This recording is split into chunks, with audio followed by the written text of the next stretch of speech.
అహ్మదాబాద్ నుంచి లండన్కు బయలుదేరిన air India విమానం కుప్పకూలిన రోజే మంచు లక్ష్మి ఎయిర్ ఇండియా విమానంలో లండన్కు వెళ్లారు. దీంతో ఆమె ఎలా ఉన్నారో ఆరా తీశారు అభిమానులు. సోషల్ మీడియాలో మెసేజ్లు చేశారు. అయితే తాను క్షేమంగా ఉన్నానంటూ మంచు లక్ష్మి సమాచారం ఇచ్చారు.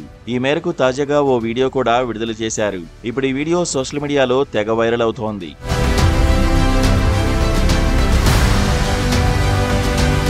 ఫ్లైట్ దిగిన తర్వాత ప్రమాదం గురించి తెలిసి దిగ్భ్రాంతికి గురయ్యానన్నారు మంచు లక్ష్మి. తాను ఎలా ఉన్నానో కనుక్కోవడం కోసం ఎన్నో ఫోన్లు, మెసేజ్లు వచ్చాయన్నారు.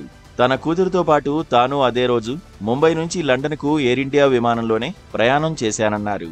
దేవుడి దయ వల్ల తాము సేఫ్గా చేరుకున్నామని, అక్కడికి వెళ్లిన వెంటనే ఈ ప్రమాదం గురించి తెలిసి ఉలిక్కిపడ్డానన్నారు మంచు లక్ష్మి. ఎంతో మంది అమాయకులు ప్రాణాలు కోల్పోవడం నిజంగా బాధాకరం.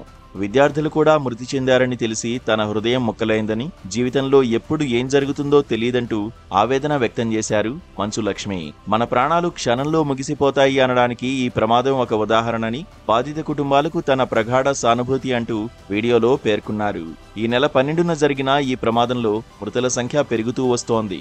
ఇప్పటికే ప్రాణాలు కోల్పోయిన వారి సంఖ్య 274కు చేరినట్లు అధికారులు వెల్లడించారు. వీరిలో 241 మంది విమాన ప్రయాణికులు, సిబ్బంది కాగా ఆసుపత్రి నివాస సముదాయంలోని ప్రజలు కూడా కొంతమంది మరణించినట్లు చెప్పారు.